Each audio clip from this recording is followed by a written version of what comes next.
Olá, este é o curso de Teologia Básica do Prime Teologia. A aula de hoje focará a pessoa do Espírito Santo. Dentro da teologia, o estudo do Espírito Santo é chamado de pneumatologia. Lembrando, pneuma, a palavra para espírito, logia, a palavra para estudo. Ao estudarmos o que a Bíblia diz, é importante ressaltarmos que o Espírito Santo não é uma força, não é uma energia cósmica ou apenas uma personificação do poder de Deus.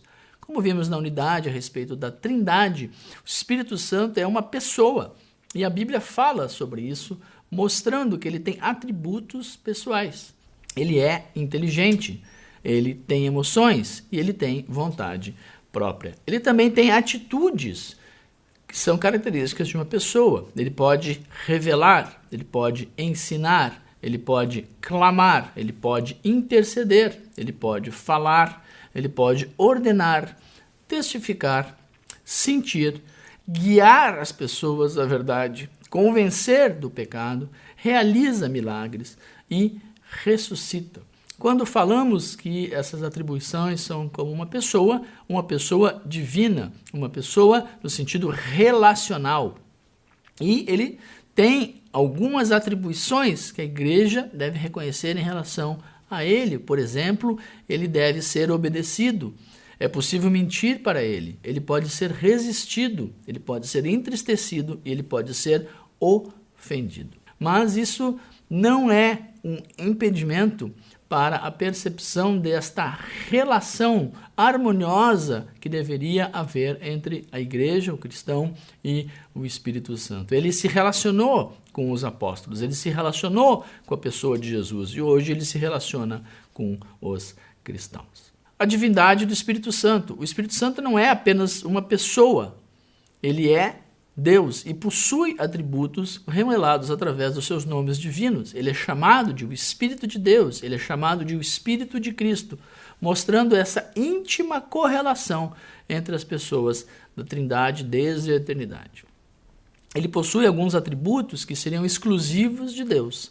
Ele é eterno, ele é divino, ele possui onisciência, onipresença e onipotência e realiza obras divinas. Foi ele o autor da concepção virginal, ou seja, ele que gerou em Maria Jesus Cristo. Foi o agente na inspiração das Escrituras, interagindo, mostrando a verdade da revelação de Deus para os escritores. Ele estava presente desde a criação e ele pode regenerar. É mais comum em alguns segmentos teológicos se enfatizar os símbolos do Espírito Santo, mas, mais uma vez, é a ideia de que o título, de que um nome apenas ajuda a perceber e aprofundar a característica da divindade, porque o nosso conhecimento humano é muito limitado, a nossa mente não consegue compreender a profundidade de Deus. Mas o Espírito Santo talvez seja mais conhecido por seus símbolos, como o fogo, o vento, a água, um selo,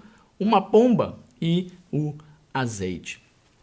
Assim como Deus, as Escrituras usam vários outros títulos para mostrar e aprofundar o entendimento dos atributos do Espírito Santo. Ele é chamado, além de Espírito Santo, de o Espírito da graça, o Espírito da verdade, Espírito da sabedoria, Espírito de conselho, Espírito de temor do Senhor, Espírito de conhecimento, Espírito de entendimento, Espírito de fortaleza, Espírito da glória, Espírito de ardor, Espírito da adoção, o Espírito da promessa, o Espírito de vida, o Espírito de revelação, o Espírito de santificação, conselheiro e também testemunha.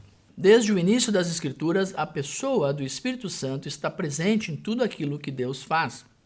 O Salmo 104 vai dizer que Deus envia seu Espírito e eles são criados, mostrando que lá em Gênesis, na criação, houve a participação do Espírito. A formação do homem é clara quando a Bíblia afirma que ele é enviado para dar vida, ou seja, o Espírito Santo é autor e sustentador de toda a vida que temos. O Antigo Testamento também mostra que o Espírito Santo vinha sobre pessoas, ou seja, ele tinha uma ação não só sobre toda a terra e as criaturas, mas de maneira divina, geralmente para capacitar as pessoas para o serviço de Deus. Por exemplo, ele capacitou Josué, dando habilidades de liderança e também sabedoria.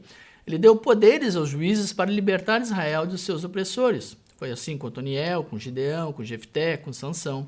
Ele veio para Saul enquanto rei para ajudá-lo na batalha contra os inimigos de Israel.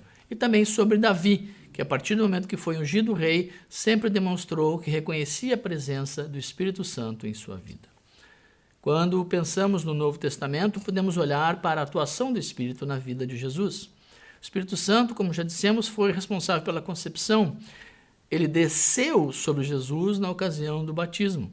Ele esteve com Jesus na tentação e, na verdade, a Bíblia diz que o levou para o deserto para ser tentado, mas também estava presente no tempo todo. Ele capacitou Jesus para desenvolver o seu ministério. Ele estava presente e atuou na realização de milagres. Ele foi enviado por Jesus como o Consolador. A palavra original aqui, paracleto, tem a ver com a ideia de um advogado, de um ajudador, alguém que está ali ao lado. E, por fim, ele ressuscitou a Jesus.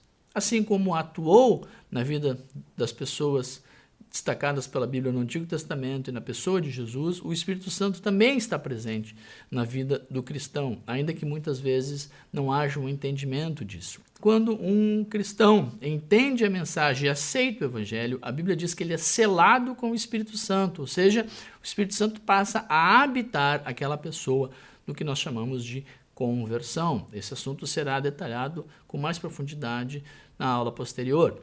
Mas é importante entender que quando alguém crê em Cristo, necessariamente ele é habitado pelo Espírito Santo, que o leva a ter um relacionamento com Deus e mostra de que ele está presente. Obviamente que isso não acontece de forma igual para todas as pessoas. Existem exemplos no Antigo e também no Novo Testamento mostrando que o Espírito Santo pode atuar mais ou menos na vida de uma pessoa, dependendo das escolhas que esta pessoa fizer.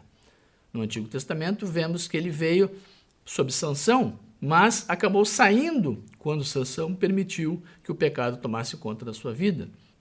De maneira parecida, quando Saul persistiu na desobediência, o Espírito Santo que estava nele se retirou. Quando o povo de Israel se rebelou e entristeceu o Espírito Santo, ele se voltou contra os israelitas. Paulo ensina que existe uma medida, que é possível se encher do Espírito Santo. Logo, se é possível encher, também é possível esvaziar. O fato é que as Escrituras deixam claras. O Espírito Santo habita em todos os crentes. E essa atuação é chamada de unção, a palavra carisma no Novo Testamento original em grego. Ele concede o discernimento sobre a palavra e sobre a vontade de Deus. Ele direciona as orações de acordo com a vontade de Deus. Ele concede dons espirituais para a edificação dos crentes. E, embora seja um assunto muito polêmico, as Escrituras mostram que mesmo que o cristão esteja em pecado, continua sendo a habitação do Espírito Santo. Não há indícios bíblicos que o Espírito Santo deixa de habitar um cristão verdadeiro. A habitação do Espírito Santo nos crentes é como um selo, uma marca de propriedade, que comprova que eles agora pertencem a Deus. E também ele permanecerá até o fim da vida daqueles que foram redimidos, mesmo que eles ainda vivam neste ambiente humano e pecaminoso. Assim como entendemos a atuação do Espírito Santo de maneira individual sobre cada cristão, existe uma atuação dele no corpo de Cristo, guiando, revelando e conduzindo a igreja. A partir do Pentecostes, a Bíblia fala que o Espírito Santo desceu e participou da criação do corpo de Cristo. Atos 2 é o texto mais conhecido e mostra que a partir dali o procedimento da igreja não foi mais condicionado apenas à sua humanidade, que havia uma atuação sobrenatural, presença do Espírito Santo na vida deles. De uma maneira geral, o Espírito Santo unifica a igreja. A Bíblia fala claramente de que não há mais diferença entre seres humanos, jovens, velhos, homens, mulheres, judeus, romanos. Todos que estão em Cristo são unificados pela presença e pela pessoa do Espírito Santo. O Espírito Santo purifica. A presença do Espírito Santo na igreja deve gerar uma influência positiva na edificação individual e também do corpo de Cristo. Ele ajuda a luta que temos contra a carne e contra o pecado. E ele deveria inibir os atos de pecado, tanto individualmente quanto na igreja. Porque ele é essencialmente santo, uma das principais atividades é convencer e purificar os cristãos no processo que é chamado de santificação.